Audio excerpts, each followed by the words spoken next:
Bienvenidos a Historia Humana Podcast. Hoy viajaremos al Egeo de la Edad del Bronce para explorar los orígenes de la civilización en suelo griego. Hablaremos de los micénicos, esa cultura de héroes que asociamos con la leyenda de Troya. Sin embargo, si hemos de ser rigurosos, descubrirá usted que nuestro conocimiento de su mundo es a la vez fascinante y frustrantemente fragmentario. Además, como vimos en el episodio anterior con los hititas, esa leyenda de Troya parece ser más de Anatolia que de Grecia. La civilización micénica dejó tras de sí impresionantes fortalezas como Micenas y Tirinto, pero su propia voz solo nos llegó a través de tablillas administrativas, simples listas de cuentas, inventarios y tributos. Esta es una civilización que cayó en el silencio total durante siglos y por ello la información que tenemos sobre su estructura política y económica es limitada. Por eso, en este episodio seremos concisos. Vamos a desvelar lo poco pero crucial que sabemos sobre su sociedad, la vida bajo el rey supremo, el Wanax, cómo funcionaba una economía sin dinero y sobre todo por qué ese poderoso sistema de palacios y aristocracia guerrera colapsó de manera tan radical, dando inicio a una edad oscura que paradójicamente sembraría las bases para la democracia griega clásica. Prepárense para desentrañar los misterios del despotismo micénico a través de los únicos documentos que sobrevivieron, las sencillas tablillas de arcilla. Comencemos.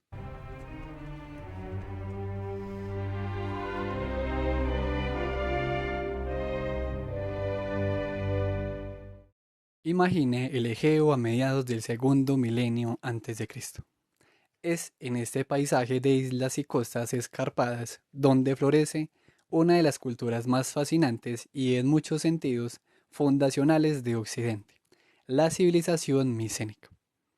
Aunque sus principales centros de poder se alzaban en las ciudades fortificadas de Grecia continental, piense en la imponente Micenas misma, esta civilización no se quedó quieta. Se extendió por las islas del Egeo, conquistó Creta y estableció una red de contactos permanentes con el Levante, exportando sus productos hasta Egipto, Anatolia, Siria y Palestina. Los historiadores la definen como el primer gran brote de una civilización genuinamente europea. ¿Qué significa esto? Micenas tomó los modelos de los grandes estados despóticos de Oriente Próximo, como Egipto o Mesopotamia, y los transformó sentando las bases de lo que permitiría el progreso de Europa en la historia. Se convierte entonces en el verdadero nexo de unión entre el Oriente avanzado y el Occidente en desarrollo, marcando el crucial tránsito de la barbarie a la civilización compleja en esta región. Hablemos claro, el poder no surge de la nada. El inicio de la realeza en Micenas, hacia el año 1600 a.C., se hizo evidente en las ricas tumbas reales de fosa, esos sepulcros fastuosos que revelan un dramático contraste social entre los monarcas y sus vasallos.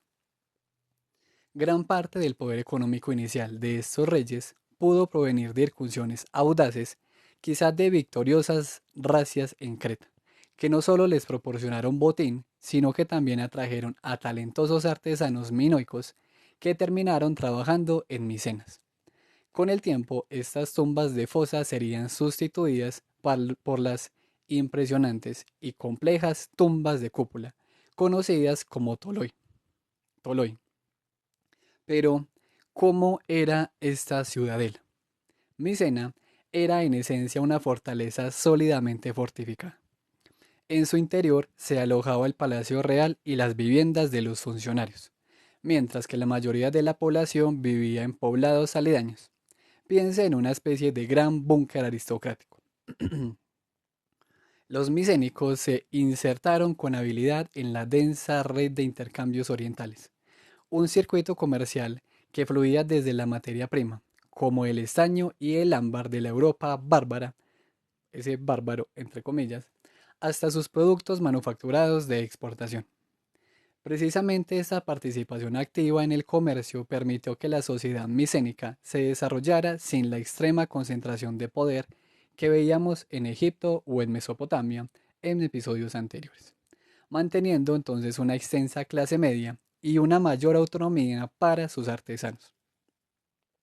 Ahora, Después de analizar esta fascinante aparición, veamos la estructura interna de este mundo. Los centros micénicos no eran verdaderas ciudades, sino ciudadelas, fortalezas donde residía la élite.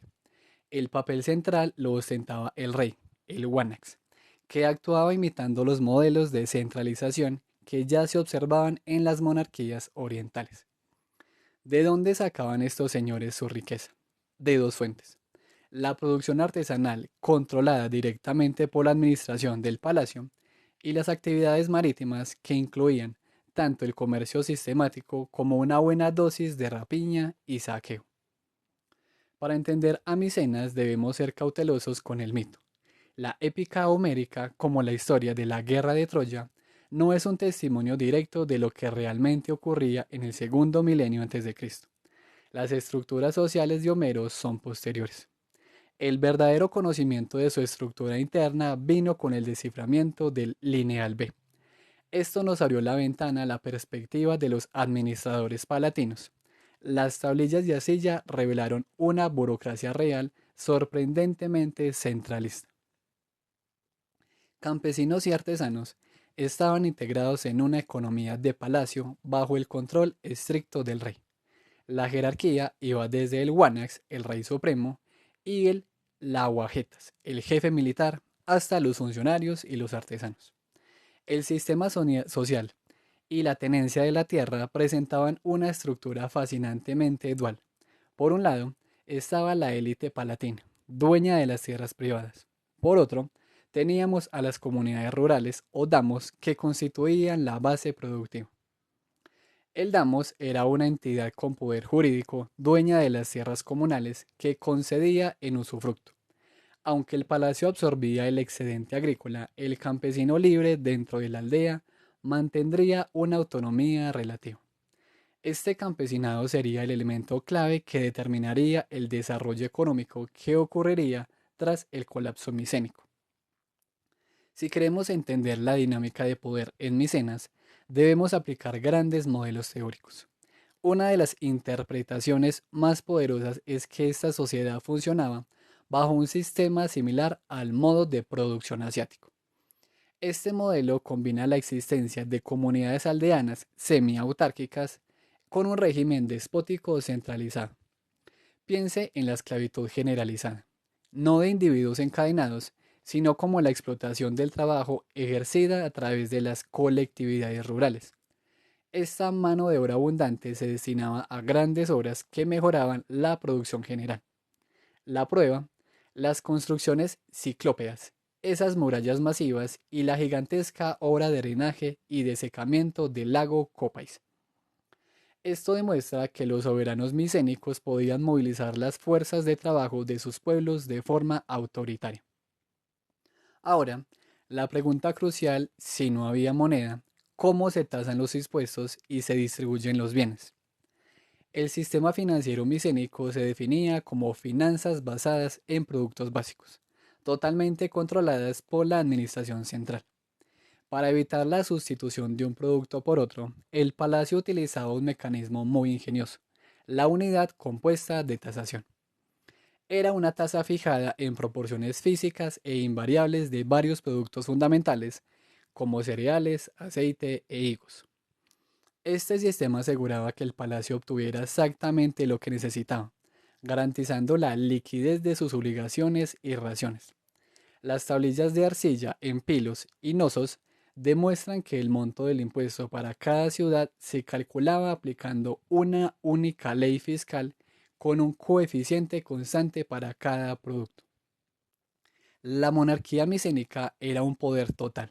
El Wanax concentraba todos los poderes, religioso, político, militar y económico, controlando la vida económica mediante una compleja burocracia de escribas.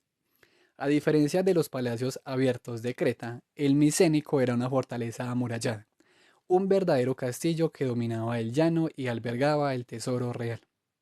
Esta estructura se basaba en una polaridad fundamental entre la corte y la aristocracia guerrera, y el mundo rural de los demos.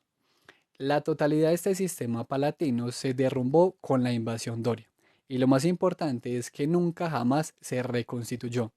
Fue un colapso radical, sin transición.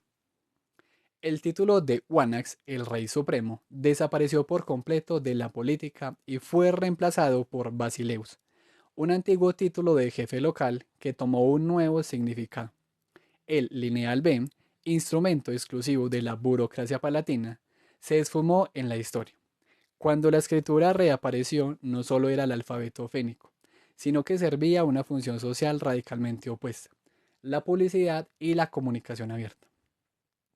En cuanto a la religión, debemos ser igualmente cautelosos. Aunque en las tablillas se mencionan nombres como Zeus o Poseidón, no debemos asumir que la religión micénica era idéntica a la clásica. De hecho, por el carácter administrativo y burocrático de su culto, algunos expertos sugieren que pudo haber sido estructuralmente más parecida a las religiones del Próximo Oriente. Lo que sí es seguro es que era un politeísmo desarrollado con una clara jerarquía. Para finalizar, la base de todo nuestro conocimiento sobre Micenas no reside solo en las teorías, sino en la documentación. Los arqueólogos trabajan con planos detallados de los centros más importantes como Pilos, Micenas y Tirinto, con mapas que nos muestran la expansión comercial micénica en el Mediterráneo basada en la distribución de sus cerámicas.